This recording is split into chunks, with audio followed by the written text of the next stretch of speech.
Hola, sean bienvenidos a Chemistry Mente.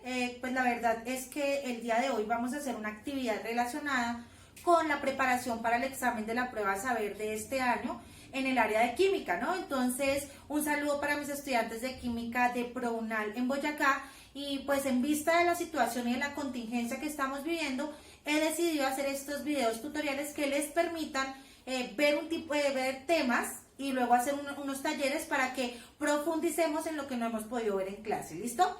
El día de hoy vamos a seguir trabajando en química inorgánica. Hemos hablado acerca de la estructura atómica, la formación de enlaces, el comportamiento de los átomos, pero hoy vamos a hablar un poco más con relación a las funciones químicas inorgánicas que son resultado de varias reacciones, ¿no? Entonces, quiero que tengamos en cuenta lo siguiente. Encontramos nuestra tabla periódica. Acá hice un pequeño bosquejo de la tabla periódica. Hay una parte donde se ven los metales, que es de esta escalera hacia atrás, y en la parte hacia allá, hacia la derecha, encontraremos los no metales, ¿cierto? Entonces, prácticamente, básicamente, la tabla se divide en dos partes: la parte de los metales y la parte de los no metales. Los metales son elementos que tienen la condición normalmente de ceder sus electrones, por eso se le dice que ellos se oxidan. Y en el caso de los no metales, ellos tienden a ganar electrones, entonces se puede decir que ellos se reducen porque ganan electrones, ¿listo? Cuando nosotros tenemos claridad de cuáles son los elementos metálicos y cuáles son los elementos no metálicos de la tabla periódica, podemos entrar a reconocer algunas funciones inorgánicas muy importantes que la prueba Saber siempre les va a preguntar, ¿listo? Entonces tienen que estar muy atentos en este pedazo. Ya habíamos hablado que la tabla se divide en la parte de metales y la parte de no metales, ¿cierto? Entonces, los metales pueden reaccionar con oxígeno al igual que lo hacen los no metales. Entonces, lo primero que tenemos que tener en cuenta es que los elementos químicos tienen esa gran probabilidad de reaccionar en presencia de oxígeno. El oxígeno, como es un gas, va a trabajar o va a permanecer de manera diatómica, es decir, dos átomos de oxígeno siempre van a estar unidos. Cuando yo combino un metal con oxígeno, voy a obtener un compuesto que conocemos como óxido básico. ¿Cómo reconozco un óxido básico en su fórmula?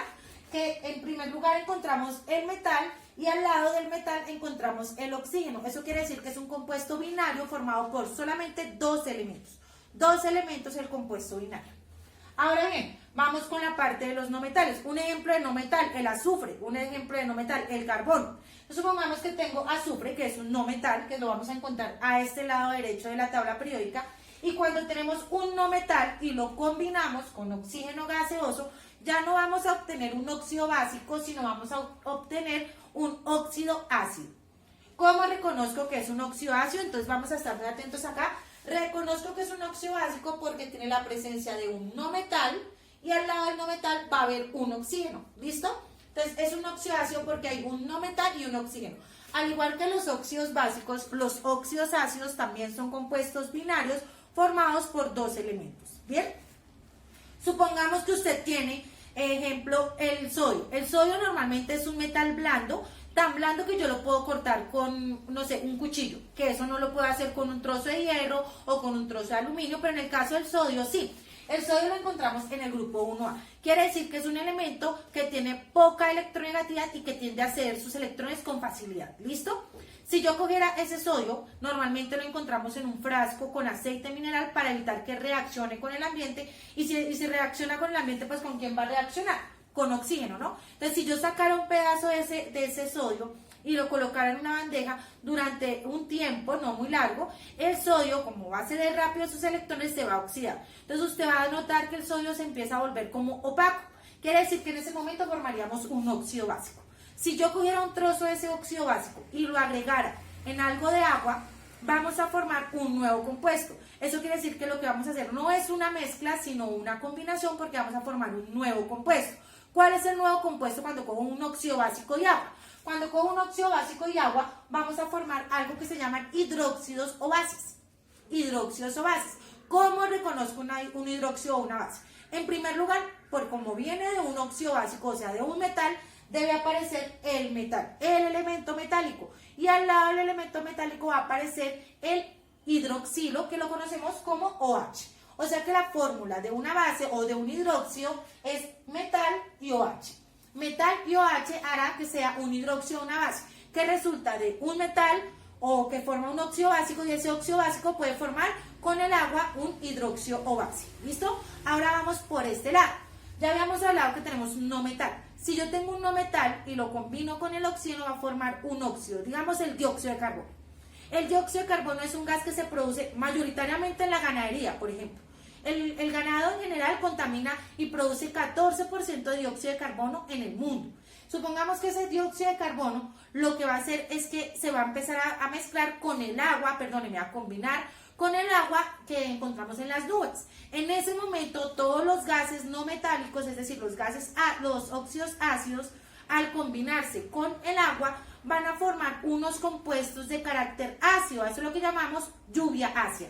La lluvia ácida es la reacción que sucede entre los óxidos ácidos, por ejemplo, el nitrógeno, del azufre o del carbono, cuando se combinan con agua. Entonces, cuando se combinan los dos, van a formar algo que se llaman ácidos, o también llamamos oxáceos. Entonces, no metal más oxígeno formará un óxido ácido, que lo reconocemos porque es no metal oxígeno. Cuando cogemos un no metal oxígeno, o sea, un óxido ácido, y lo combinamos con agua, obtendremos un oxáceo. Por ejemplo, el ácido sulfúrico. ¿Listo? ¿Cómo reconozco un oxáceo? Ya reconocí que un hidróxido es metal y OH, pero un oxáceo se reconoce porque empieza con hidrógeno. En la mitad de la fórmula encontraremos el elemento no metálico, bien sea carbono, azufre, nitrógeno, cualquiera de ellos, y al lado encontraremos el oxígeno. Eso quiere decir que tanto los hidróxidos y los oxáceos son compuestos terciarios o ternarios. ¿Por qué? Porque están formados por tres elementos. ¿Listo? Entonces ya vamos a ver un poco más acerca de esto.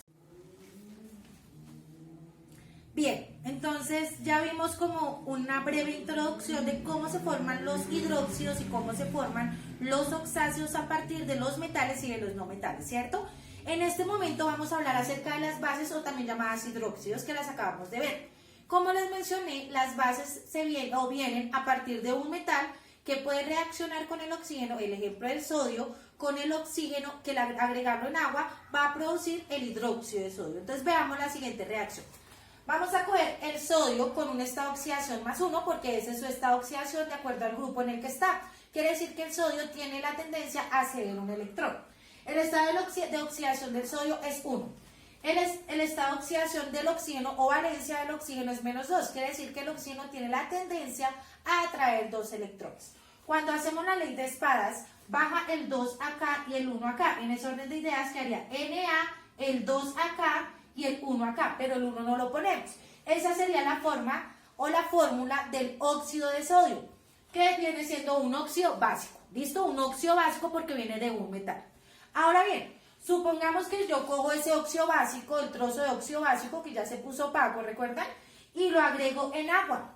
Al momento de agregar el óxido básico en agua, voy a formar este compuesto conocido como hidróxido. Entonces, al coger el óxido que ya formamos, le agregamos agua, vamos a formar el NaOH. Pero ¿por qué queda la fórmula NaOH? ¿Por qué no queda Na entre paréntesis OH2 o algo así? Entonces miren acá, por favor. Como les mencioné, el sodio tiene un estado de oxidación +1. El OH tiene un estado de oxidación -1. Cuando yo cruzo estos dos, baja el 1 acá, me quedaría Na1 OH1. Pero ya sabemos que no ponemos los unos, o sea que la fórmula queda NaOH. ¿Y en qué estado de la materia va a quedar? Acuoso. ¿Por qué acuoso? Porque está disuelto en agua. O está en una manera acuosa porque se produce a partir de un líquido que es el agua. ¿Listo? Entonces, nuevamente, óxido básico lo combinamos con el agua, formaremos el hidróxido. Para sacar la fórmula del hidróxido, cogemos el estado de oxidación del metal y el estado de oxidación del hidroxilo, lo cruzamos y nos queda la fórmula del hidróxido de sodio. Estas son las bases o hidróxido de sodio, que si los miramos en una tabla de pH, tienden a tener un número entre el 7 y el 14 de la tabla de pH. ¿Listo? Ya vamos a ver ahora entonces los oxáceos. Bien, entonces acabamos de ver las bases, entonces como les mencionaba, vamos a ver los oxáceos. ¿Listo?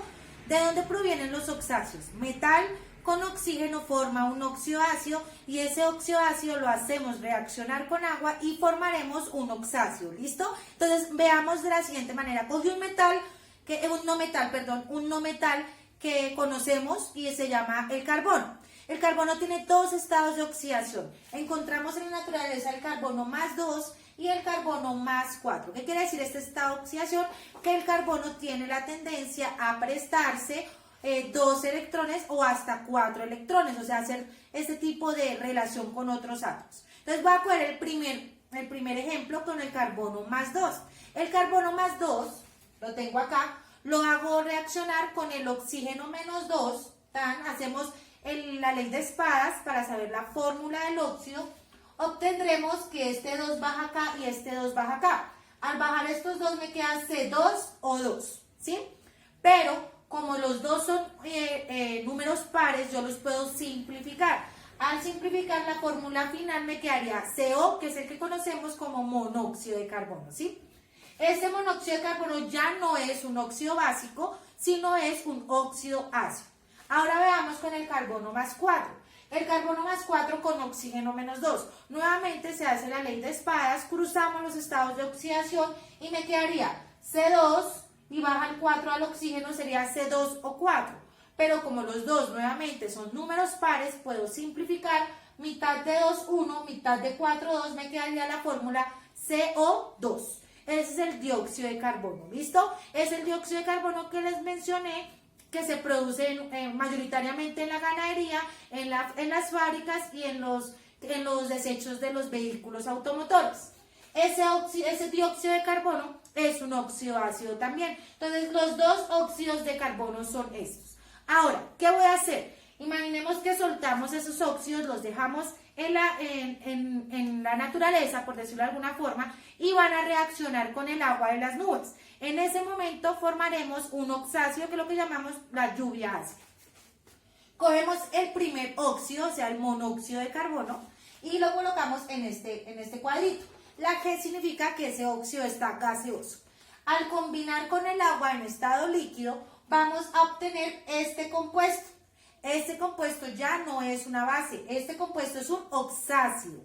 ¿Cómo sé que es un oxácido? Porque tiene hidrógeno, no metal y oxígeno. Nuevamente, hidrógeno, no metal y oxígeno. Entonces, colocamos hidrógeno, al lado colocamos el no metal que sabemos que es el carbono y al lado colocamos el oxígeno. Y nos devolvemos a esta parte que se llaman los reactivos. Y miramos, ¿cuántos hidrógenos tengo? Tengo 2 hidrógenos, entonces coloco 2. ¿Cuántos carbonos tengo en el reactivo? Tengo un carbono, uno solo. Entonces acá va uno solo. ¿Y cuántos oxígenos tengo? Uno del monóxido de carbono y uno del agua. Tengo 2 oxígenos, pongo 2. La fórmula me queda H2CO2 en estado acuoso porque lo hicimos en presencia de agua. Ese H2CO2 es el primer oxácido del carbono y es un oxácido de carácter en un pH entre 7 y 1. Va a ser entre ese lado, porque si recordamos la escala de pH va de 1 a 14. El 7 es el estado neutro como el agua.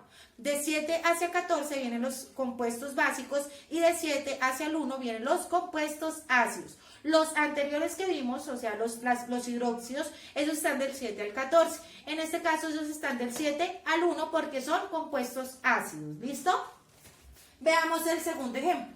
Tenemos el dióxido de carbono. Dióxido de carbono. ¿En qué estado de la materia está? Gaseoso. Ese dióxido de carbono lo combinamos con el agua en estado líquido y vamos a obtener el hidrógeno, el no metal que viene siendo el carbono y el oxígeno. Ahora revisamos cuáles son las cantidades. Entonces miramos a este lado.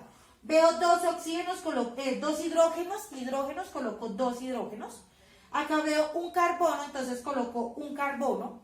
Y acá veo 2 oxígenos y 3 oxígenos, entonces acá coloco 3 oxígenos. La fórmula para el oxácido que proviene del dióxido de carbono es H2CO3. ¿En qué estado? Acuoso. Ese viene siendo el oxácido número 2. Entonces encontramos el ácido carbonoso y el ácido carbónico. Esos son los dos oxácidos que provienen del carbono. Entonces creo que esta es la primera parte de las funciones químicas inorgánicas que quería que tuvieran en cuenta. Ahora van a hacer un taller respecto a estas funciones inorgánicas y luego nos encontraremos por videoconferencia para hablar un poco de esto. Agradezco su atención, muchas gracias.